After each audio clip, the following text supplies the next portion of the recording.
केंद्रीय गृह मंत्रालय जबरदस्त काम कर रहा है मित्रों, जबरदस्त। तो ये मास्टर एक्शन हुआ है, इसलिए बिलबिला रहा है। अब ये बिलबिलाने की वजह क्या हो रही है कि बांग्लादेश इस मुद्दे को अंतर्राष्ट्रीय मंचों पर उठाने की कोशिश कर रहा है। कोई प्रस्ताव पारित नहीं हुआ, लेकिन जगह पर जगह वो गीत गा रहा है, अपने अमेरिकन काउंटर पार्ट को गीत गा रहा है। अमेरिकन डिप्लोमेट्स जो यहां पर हैं उनको गुप्त रूप से बता रहा है कि साहब हमारा तो सारा खेल ही खत्म हो जाएगा, सीआईए और आईएसआई का पूरा धंधा चौपट हो जाएगा। आपने धुरंधर मूवी में देखा कि भाई धंधा वहां का, वहीं का पैसा वहीं के डिस्ट्रॉय करने पर लगाओ। एक तो लोगों को वहां चरसी बनाओ, गजेड़ी बनाओ, नशेड़ी बनाओ, पूरी यूथ को बर्बाद करो, और दूसरा वह उससे पैसे लेकर के फिर आतंकवादी घटनाओं को अंजाम दो, बॉम्ब ब्लास्ट करवाओ, टेररिस्ट अटैक करवाओ, जो मर्जी है करवाओ। मतलब पैसा भी भारत का, आबादी भी भारत की, और खून भी भारत का बहेगा। ये पूरा षड्यंत्र इन लोगों का अंतर्राष्ट्रीय स्तर पे सीआईए और आईएसआई ये धंधे में, गोरख धंधे में शामिल है।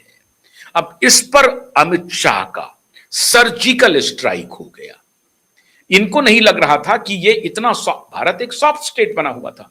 ममता जी वहां पर क्यों नहीं जमीन दे रही थी? कारण क्या था? लोचा क्या था? कौन परेशान कर रहा था? अगर ममता बनर्जी राष्ट्रभक्त थी तो उन्हें देने में क्या दिक्कत थी? और अभिषेक बनर्जी सवाल पूछ रहा है, बॉर्डर किसकी जिम्मेदारी है? होम मिनिस्ट्री की। तो घुसपैठिया आ रहा है तो जिम्मेदार कौन है? Home ministry. ये देखिए चालाकी, इसकी चालाकी देखिए। जमीन नहीं दे रहा है, अब अक्वायर करने के लिए जबरदस्ती करना पड़ेगा। जबरदस्ती अक्वायर करेगा तो फिर वही झंझट होगा, बवाल होगा। जमीन किसी न किसी की है, उसको स्टेट गवर्नमेंट को अक्वायर करना है, और फिर अक्वायर करके वो किसी को जाएगा तो बीएसएफ को जाएगा, उसका कॉम्पनसेशन जाना है। तो ये सब बलवा वितंडा ना खड़ा हो, क्योंकि उन इलाकों में हो सकता है बहुत बड़ी आबादी जो है वो मुस्लिम आबादी की हो, तो उसको वो सोच रहे होंगे उसको डिस्टर्ब नहीं करो। तो ये सारा षड्यंत्र ममता बनर्जी की तरफ से लगातार चलता रहा, और नहीं दिया, नहीं दिया। 15 वर्ष तक उन्होंने जमीन ट्रांसफर नहीं किया, और इसीलिए ये अभिषेक बनर्जी कह रहे हैं क्या कि नहीं, अब घुसपैठिया जो आ रहे हैं ये अमित शाह की जिम्मेदारी है, मेरी जिम्मेदारी नहीं है। ठीक बात है, अमित शाह की जिम्मेदारी है। अब अमित शाह की जब जिम्मेदारी है तो अमित शाह ने एक्शन शुरू कर दिया, तो पेट में दर्द शुरू हो गया। अब क्या करें? अब वहां जो घुसपैठिए हैं वो इस स्मार्ट फेंसिंग को डिच करने की उनकी हैसियत नहीं है। रियल टाइम अलर्ट होना है, इंजीनियरिंग गैजेट्स लग रहे हैं वहां पे। अब इसको वो डिच कर नहीं पाएंगे। तो सामान्य फेंसिंग आपको नहीं है, सामान्य फेंसिंग उसमें इलेक्ट्रिफिकेशन हो जाता है कि भाई इसको मत छूइए, इसको आप आएंगे तो आप जल जाएंगे, ये सब तो चलेगा।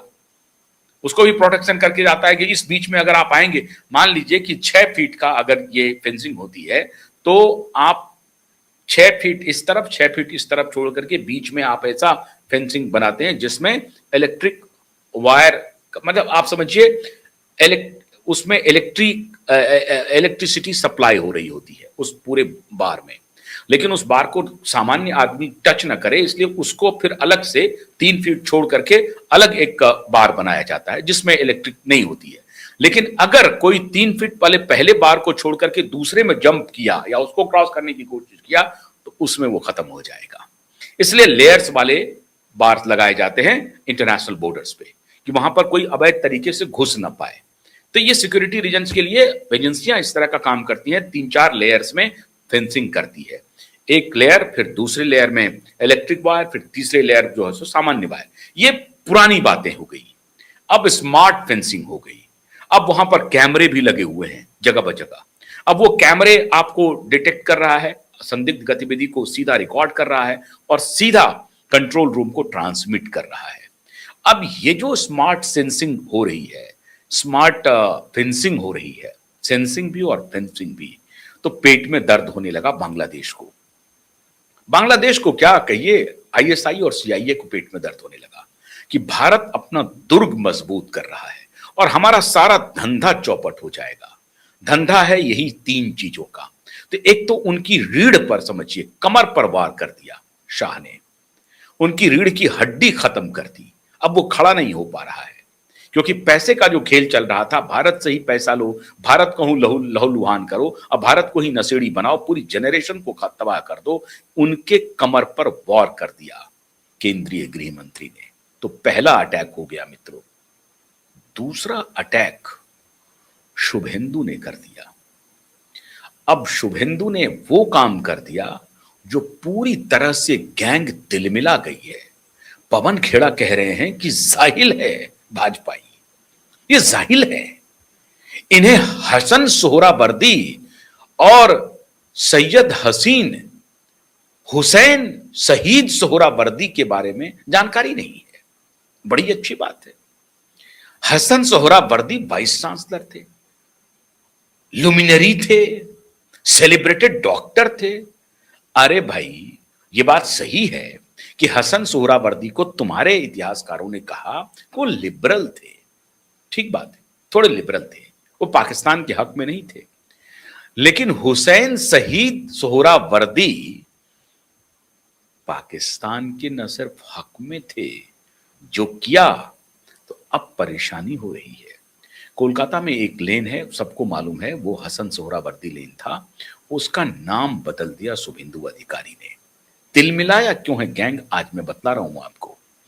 नाम जब बदला तो नाम बदल के रखा गया उसको गोपाल बनर्जी लेन, गोपाल मुखर्जी लेन एवेन्यू।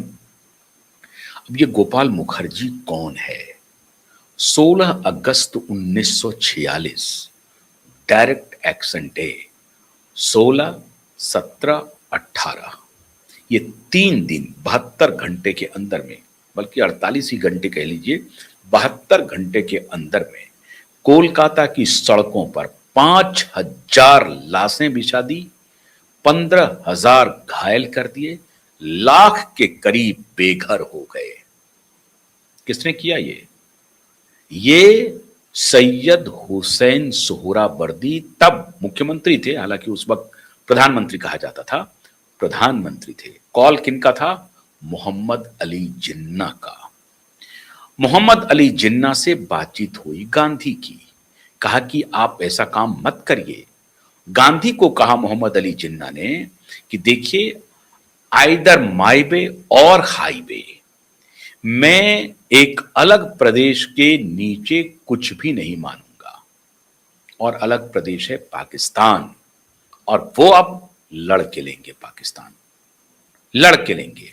और अभी भी ये नारा चलता है पाकिस्तान में, लड़ के लिया था पाकिस्तान, हंस के लेंगे हिंदुस्तान, ये नारा चलता है पाकिस्तान में। हालांकि पाकिस्तान की फिजा बदल गई, अभी तो वहां सड़कों के नाम बदलने जा रहे हैं। वहां का विदेश मंत्री कह रहा है कि हमारा जो लीनियज है वो हिंदू है, सनातनी है, हम तो, हमारी पूर्वज सनातनी है, हम क्यों गजनी से खुद को जोड़े, क्यों तैमूर से खुद को जोड़े। पाकिस्तान में लोग कह रहे हैं, पाकिस्तान में, और यही सच है।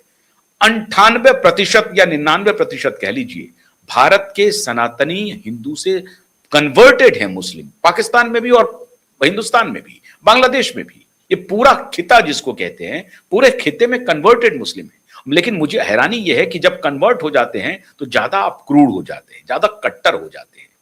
और इस्लाम में, मुस्लिम में तो यह कहावत भी है, ज्यादा मुल्ला जो है, अधिक मुल्ला जो कट्टर मुल्ला जो है ज्यादा प्याज खाता है, या नया नया मुल्ला ज्यादा प्याज खाता है, माफ कीजिएगा, नया मुल्ला ज्यादा प्याज खाता है। तो नए जो मौलवी बने हैं वो ज्यादा प्याज खा रहे हैं, तो उनकी कट्टरता ज्यादा है जो कन्वर्ट हुए हैं। लेकिन सच्चाई यही है कि 98% Bangladesh to Pakistan including India सभी कन्वर्टेड हैं। तो कहानी ये हुई, गांधी ने जिन्ना को कहा कि आपको लगता है हमारे मुस्लिम भाई हिंदुओं पर हथियार उठाएंगे? तो गांधी, जिन्ना ने कहा, mister Gandhi, you are not sure about it, are you sure? क्या आपको ऐसा लगता है कि ऐसा होगा? नहीं होगा, वैसा नहीं हुआ। 16 अगस्त 1946 को 5000 लाशें बिछ गई, 15,000 बेघर, 15,000 घायल हुए, लाख के करीब बेघर हुए। लेकिन 16, 17, 18, 19, 20, 21 का जो दिन था ना,